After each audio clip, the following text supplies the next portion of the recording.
샬롬. 창세기 강의 185번째 찬송가 413장 찬양함으로 시작하겠습니다. 내 평생의 가는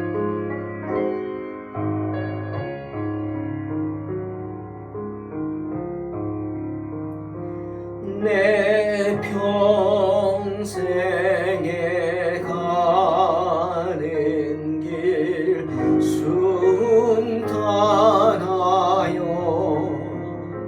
늘 잔잔한 강 같든지 큰 풍파로 무섭고 어렵든지 나의 영혼은 늘 변하다. 내 영혼 평안해. 내 영혼 평안해.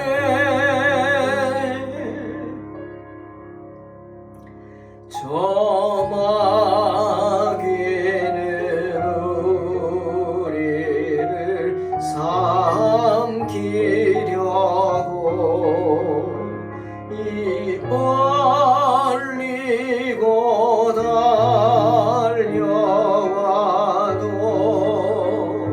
주 예수는 우리의 대장되니 끝내 싸워서 이기겠네.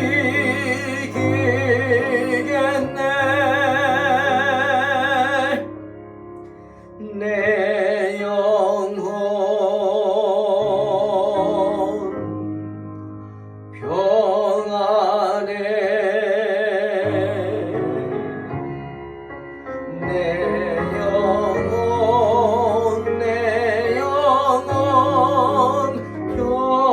평안해.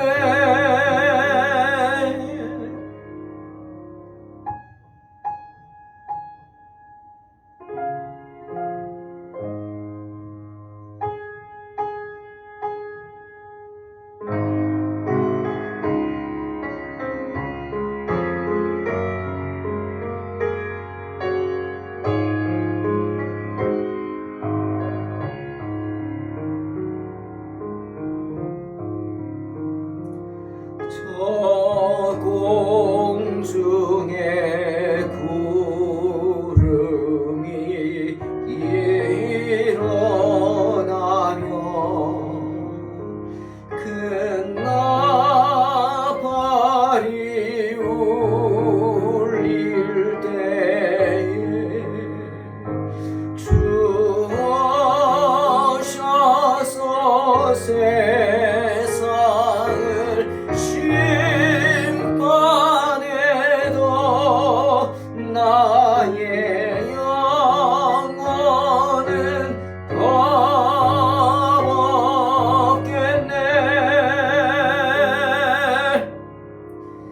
내 영혼 평안해.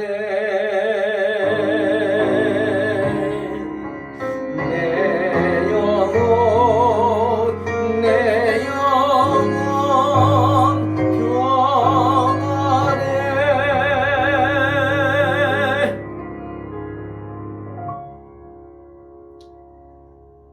아멘.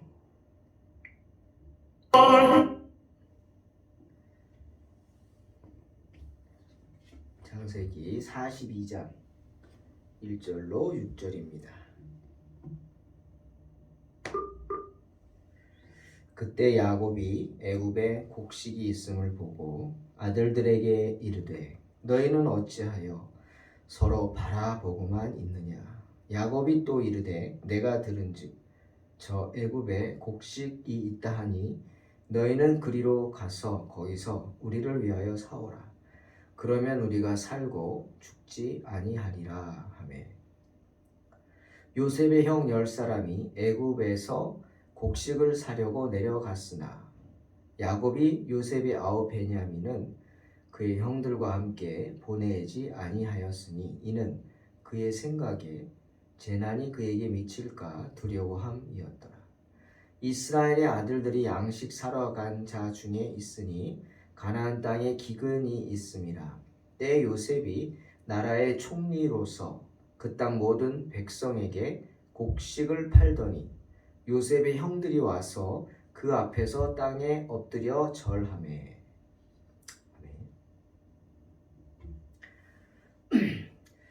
가나안 땅은 믿는 자들에게는 약속의 땅입니다.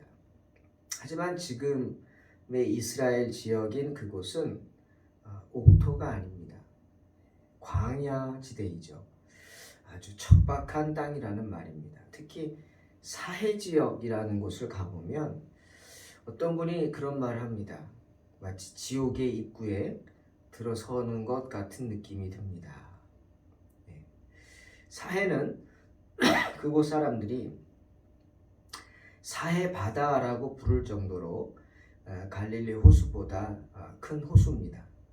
하지만 세계에서 가장 낮은 지역이죠. 그러니 물이 흘러 들어와서 나가지를 못합니다. 나갈 수가 없죠. 낮은데 어디로 흘러갑니까? 때문에 갈릴리 호수에 물이 흘러 들어와서 나가지를 못하고 자꾸 쌓여갑니다. 그러다가 햇볕에 물이 점점 증발하게 돼서 소금 물이 됩니다. 그래서 여러분 텔레비전에 보면 바다에서 둥둥 떠 있는 사람들, 염도가 높아서 그렇죠. 소금만 가득한 것이 아닙니다. 그 사해물은 온갖 그 광물질들이 가득하죠. 때문에 그곳은 생명이 살 수 없는 죽음의 호수라고 말합니다. 물론 광물이 가득하기에 지금은 아주 그냥 자원이 가득한 곳이라 생각이 되지만 생명은 살 수 없어요. 물고기 한 마리 없습니다. 살 수 없죠. 그리고 소금이 사방에 가득하고 특히 유황 냄새가 코를 찌르는 곳이 사해입니다. 옛날에 소돔과 고모라가 그들의 죄로 인해서 하나님의 진노를 사서 하늘에서 불이 떨어지는 심판을 받아 다 타버렸죠. 그 지역, 바로 그 소돔과 고모라가 지금 사해 지역이다. 이렇게들 말하고 있습니다. 때문에 사해 바다를 보면 누구나 그런 생각을 합니다. 야, 죄를 지면 안 되겠다. 하나님 무서운 분이구나. 왜? 하늘에서 불이 떨어져서 이 사해가 이렇게 그냥 황폐해지고 소금 구덩이가 되고 유황 구덩이가 되고 그런 모습을 보니 끔찍하죠. 그리고 또 하나 생각하는 건 야, 우리나라가 정말 금수강산이구나. 누구나 한국 사람들 오면 생각합니다. 이스라엘에 가보면 그래요. 뭐 젖과 꿀이 흐르는 땅이라고? 뭐가 이래? 그렇죠? 우리나라에 비하면 뭐 참 비교도 할 수 없죠. 우리나라랑. 그리고 또 하나 사해 바다를 보면서 느끼는 것, 물은 흘러야 되는구나. 물은 어딘가로 자신을 흘려보내지 않고서는 안 되는구나. 그냥 고집만 피우고 쌓이기만 하면 이처럼 사해 바다처럼 죽음의 호수가 되는구나 하는 것을 절실히 느끼게 됩니다. 때문에 샘은 솟아야 하는 것입니다. 사랑과 은혜는 흘러서 넘쳐야 하는 것입니다. 그런데 우리 성경에서 가나안 땅을 젖과 꿀이 흐르는 땅이라고 하지 않습니까? 그 이유는 정말 가나안 땅에 젖과 꿀이 흐르기 때문에 그런가요? 아닙니다. 바로 그것이 하나님이 약속하신 땅이기 때문이죠. 하나님께서 당신의 백성들에게 주시겠다고 약속한 땅이기 때문에 젖과 꿀이 흐르는 땅이라고 하는 겁니다. 물론 그 광야의 땅은 좋습니다. 기름지고 물만 있으면 좋죠. 옥토로 변합니다. 때문에 비가 쏟아지는 우기에는 아무것도 없는 광야가 그냥 온갖 야생화 천지가 됩니다. 야생화로 만발해서 그렇게 아름다울 수가 없죠. 이스라엘 백성들은 그 멀리 이 네게브 사막에서 갈릴리 호수로부터 물을 호수로 땡겨서 네게브 사막에 물을 공급해서 그 사막을 옥토로 만들었죠. 여러분 아세요? 유럽에서 판매되는 많은 대부분의 꽃들이 어디서 만들어질까요? 바로 이스라엘입니다. 바로 이스라엘의 이 네게브 지역에서 꽃들이 만들어지고 온갖 과일 나무들이 자라서 온갖 과일들이 유럽에 수출된다고 합니다. 젖과 꿀이 흐르는 땅으로 만든 거죠. 그런데 그렇게 젖과 꿀이 흐르는 약속의 땅이라고 말씀하시고 보낸 그 가나안에 오늘 보다시피 매번 극심한 가뭄이 듭니다. 이거 보통 가뭄이 아닙니다. 사람이고 동물이고 살 수 없을 정도로 혹독한 가뭄입니다.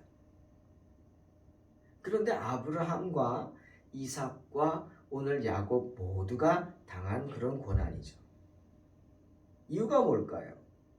다 버리고 순종해서 말씀에 순종해서 다 포기하고 그리고 찾아 헤매다가 힘들게 가나안까지 왔는데 왜 이런 고난을 주실까? 우리는 그 답을 히브리서 11장 13절로 16절에서 찾을 수 있습니다. 히브리 기자는 많은 믿음의 조상들이 믿음을 따라 살다가 죽었는데 이 세상에서는 그들에게 약속하신 것을 하나도 받지 못했다 분명히 말합니다. 하지만 그들은 어떻게 했다고요? 멀리서나마 그 약속을 바라보고 반겼고 땅에서는 어떻게? 나그네처럼 길손처럼 지냈다 고백합니다. 비록 그 조상들이 약속의 땅 가나안에 들어가기는 했지만 그곳이 그들이 거해야 할 마침내 가야 할 본향인 천국은 아니라는 사실을 다시 한번 깨달았다는 겁니다. 그리고 어떻게 해요? 그 본향, 영원한 본향을 더 사모하게 되었다는 것이죠.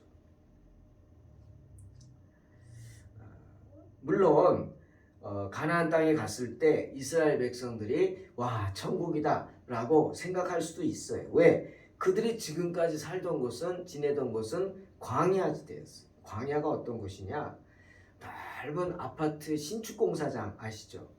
신축공사장은 어떻습니까? 불도저가 막 땅을 밀어내고 온갖 것들 베어내고 황폐한 땅처럼 되죠. 돌이 쌓이고 흙이 쌓이고 해가 뜨면 붉은색으로 변하죠. 흙이 비쳐서 황량합니다. 공사판 같습니다. 이스라엘 백성들은 그런 공사판같이 황량한 곳에서 살다가 40년을 헤매다가 가나안 땅에 들어섰는데 강이 흐릅니다. 물을 보지도 못했는데 강이 흘러요. 강이 있으니 뭐가 있어요? 숲이 있죠. 숲이 있으니 뭐가 있어요? 열매가 가득한 나무들이 있지 않겠습니까? 그러니 황량한 광야에서 살던 이스라엘 백성들이 보니 천국과 같은 겁니다. 실제로 이스라엘 백성들을 정탐꾼들이 포도를 한 송이를 지고 오는데 가지고 오는 게 아니라 지고 오죠. 양쪽 나무에다가 걸고는 양쪽 어깨로 앞뒤에서 메고 왔을 정도로 그렇게 풍성한 곳이 가나안이었습니다. 그런데 왜 그런 축복된 땅에 무서운 가뭄이 있느냐 하는 말이죠. 이유가 있죠. 그 이유가 뭐예요? 만약 그들이 살기에 편하고 좋았다면, 그들이 천국처럼 느꼈다면 이스라엘 백성들은 그 모든 것을 다 잃었을 것입니다. 왜? 경계심을 다 풀고 열매 가득한 나무들을 보고 그것이 천국이라고 생각하고 아무것도 안 했을 겁니다. 마치 나사 빠진 사람처럼 우리 그런 표현하죠. 행동했을 겁니다. 실제로 그랬어요. 그들은. 그 얘가 가나안 백성들을 내어 쫓지 않은 겁니다. 말씀에 불순종한 거예요. 내 쫓으라고 했는데 안 쫓아요. 왜? 아니 땅은 이렇게 넓고 먹을 것은 이렇게 많은데 왜 굳이 싸워야 되냐고. 싸우다 내가 죽을 수도 있는데 왜 그런 위험한 일을 하냐고. 왜 굳이 그들을 쫓아내야 되느냐. 반문하면서 말씀 듣지 않습니다.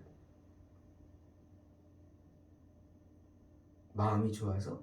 네? 선량해서? 아닙니다. 그건 악한 것입니다. 말씀에 순종하지 않기에 악한 것입니다. 그 결과 이스라엘 백성들은 자신들이 쫓아내지 않은 그 가나안 사람들의 음란한 문화에 물들어서 하나님 앞에 큰 죄를 짓게 된 것입니다.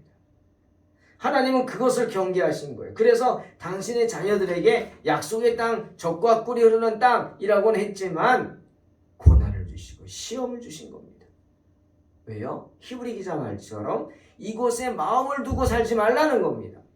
도리어 영원한 본향을 바라보고 사모하고 살라고 하시는 겁니다. 때문에 이스라엘 백성들은 그 땅에서 자신들은 나그네임을 고백하면서 영원한 본향을 사모하게 됩니다. 더 좋은 것을 사모하면서 하나님만 바라보게 하십니다. 때문에 주님 말씀하세요. 이 세상에 마음을 두지 않고 영원한 본향을 사모하는 사람들에게 하나님께서는 하늘에 영원한 도시를 두셔서 마침내 그들을 초대하시겠다 약속하십니다. 천국에서의 영생의 축복을 약속하시는 것입니다. 사랑하는 성도 여러분, 젖과 꿀이 흐르는 가나안 땅에 무서운 가뭄이 있는 이유가 그것입니다. 세상 고난이 있는 이유가 그것입니다. 하지만 그 고난은 하나님이 다 아시는 고난이며 우리가 감당할 수 있는 고난이며 이기는 자에게는 천국의 상급이 약속된 고난인 줄로 믿으시기를 주의 이름으로 축원합니다. 때문에 야곱도 잘 알았죠. 그 기근 비록 하나님께서 우리를 굶주려 죽게 하실지라도 우리가 하나님을 신뢰할 수 있는지 없는지에 대한 하나님의 시험이라는 사실을 알았습니다. 그리고 그것은 자신들에게 더 좋은 것, 즉 하늘나라를 사모하며 구하도록 가르치려는 하나님의 의도라는 사실도 알았습니다. 때문에 그 고난 가운데 낙심하지 않고 살 길을 찾는 것입니다. 특별히 야곱은 알죠. 이 가뭄은 우리 아버지 이삭 때도 있었고 우리 할아버지 아브라함 때도 있었던 고난이다. 안 거죠. 때문에 애굽에 곡식이 있다는 소문을 들은 야곱은 아무 대책도 없이 그저 이리 뒹굴 저리 뒹굴 그런 아들들을 보고 질책을 하죠. 그리고 애굽으로 가서 곡식을 사오라 합니다. 야곱이 종을 보내지 않고 자기 아들들을 직접 보낸 이유가 뭔지 아십니까? 그들로 하여금 책임을 지게 하려는 겁니다. 야곱의 아들들은 이제 각기 자기 가족들을 거느린 가장입니다. 그리고 그 아들들을 통해서 이제 장차 이스라엘의 12부족이 나와야 돼요. 그러니 가족의 가장으로서 장차 부족의 부족장으로서의 훈련이 되어야 하죠. 그것을 가르치기 위해서 아들들을 직접 보내는 겁니다. 누구보다 너희가 그 고통에 앞장서라. 그리고 그 고통을 감당하라 하시는 겁니다. 사랑하는 성도 여러분, 누가 가정의 리더입니까? 누가 교회의 리더입니까? 야곱의 아들들처럼 위기가 닥쳤는데도 앞장서지 않고 뒤에서 관망만 하는 그런 사람일까요? 아니죠. 도리어 두려워하지 않고 자기 십자가를 지고 앞에 나서는 사람이 리더요. 하나님의 종입니다. 때문에 주님 누가복음 14장 27절에서 뭐라 그랬어요? 누구든지 자기 십자가를 지고 나를 따르지 않는 자도 능히 내 제자가 되지 못하리라 말씀하시는 것입니다. 사랑하는 성도 여러분, 누구든 뒤에서 관망만 하다가는 버림받습니다. 몸 전체를 다 들여다보지 못하고 발 한 짝만 걸치고 있는 사람은, 그렇게 발 한 짝만 교회에 걸치고 눈치나 보고 있는 사람은 교인이 아닙니다. 우리 교회 공동체, 동탄 소망교회 공동체가 들림받을 때, 하나님께 들림받을 때 한 발만 걸치고 있기 때문에 버려져서 떨어져 죽고 말 것입니다. 우리가 다 굶어 죽게 생겼는데 너희는 어찌하여 서로 바라보고만 있느냐 하면서 아들들을 책망하는 야곱의 외침이 오늘 주의 교회를 섬기는 저와 여러분을 향한 외침인 줄로 믿습니다. 지난 2년간 코로나 바이러스 때문에 저희는, 우리 교회는 정부의 심한 통제를 받았습니다. 요즘 그런 말 하죠. 전체 교회 중에서 많게는 만 개에서 적게는 한 6,000개 정도의 교회들이 예배를 드리지 못해서, 모이지를 못해서 어려움을 겪게 되고 마침내 문을 닫게 되었다고 합니다. 정말 가슴 아픈 이야기입니다. 그러니 우리는 야곱의 외침, 아들들에게 소리친 야곱의 외침을 들어야 합니다. 다 굶어 죽게 생겼는데 너희는 어찌 서로 바라만 보고 관망만 하고 있느냐. 교회가 무너지게 생겼는데 너희는 너희 할 거 다 하면서 갈 때 다 가면서 어느 때까지 교회는 코로나의 온상지라고 생각하고 교회 나오기를 머뭇게 거리겠느냐고 책망하십니다. 어떤 목사님 그런 얘기 하더라고요. 어느 대기업에서 주일에 교회에 갔다가 들키면 심할서를 쓰라고 했다고 합니다. 우리 동탄에도 있죠. 큰 기업입니다. 저희 교회에도 계시고 많은 교회마다 그 직원분들 계십니다. 공개적으로 사원들이 교회를 가지 못하게 하는 겁니다. 그런데 한번 생각해 보세요. 그 의도는 사람들을 만나지 말고 사람들 많은데 가지 말라는 거겠죠?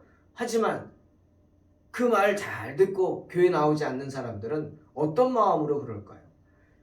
실제로 사람 많은 곳엔 가지도 않고 쇼핑도 안 가고 여행도 안 가고 그냥 집과 직장과 왔다 갔다 하고 조심하고 있나요? 그런 건 아닌 것 같아요. 텔레비를 보면, 주변 얘기 들어보면 본인 다닐 땐 다 다니고 할 거 다 하면서 유독 교회만 나오지 않는다. 한번 생각해 봐야 될 것 같습니다. 여러분 이겨내시기 바랍니다. 어떤 목사가 그러더라고요. 우리 교회 집사님 한 분은 그 대기업의 직원이신데 매주 나온대요. 아니 어떻게 매주 나가냐? 그래서 이분은 핸드폰을 안 가지고 다닌대요. 주일날은 집에 놓고 다닌대요. 왜? 위치 추적이 되니까.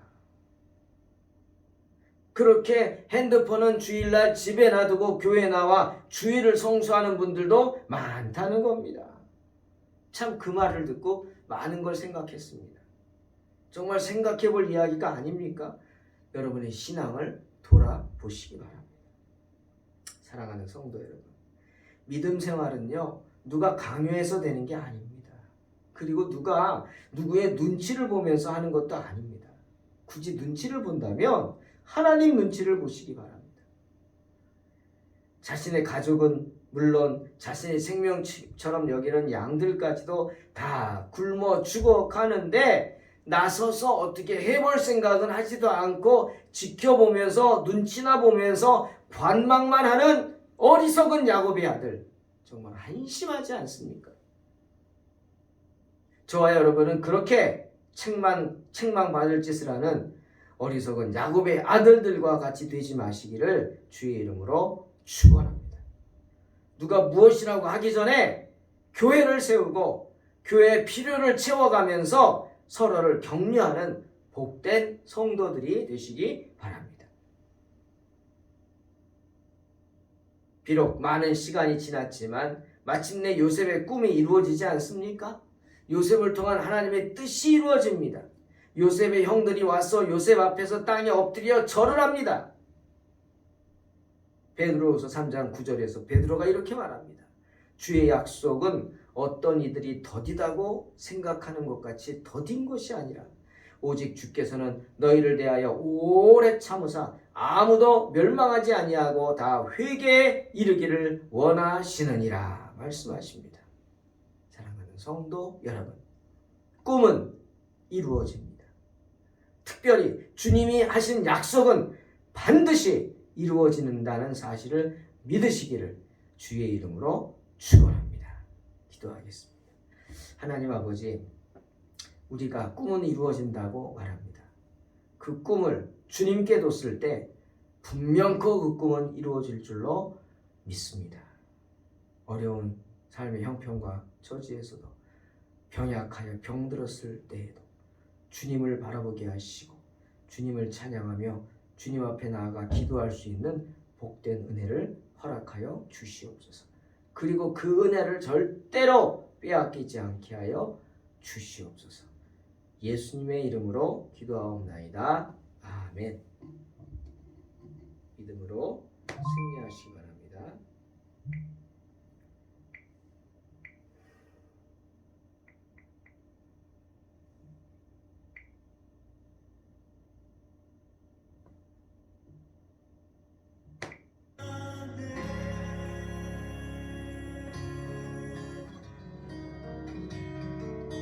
우리 이 시간 다 같이 우리를 또 진리로 하나님의 영으로 가르치실 주님, 또 그분에게 우리의 삶을 좀 의지하면서 이 믿음의 고백 같이 해나가면 좋겠습니다. 같이 찬양하겠습니다.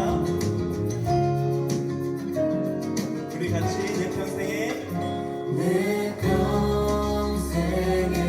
가는 길 수북하나요 늘 잔잔한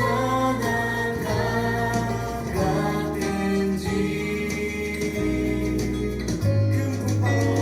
큰 풍파로 무섭고 어렵든지 나의 영혼은 늘 변하다.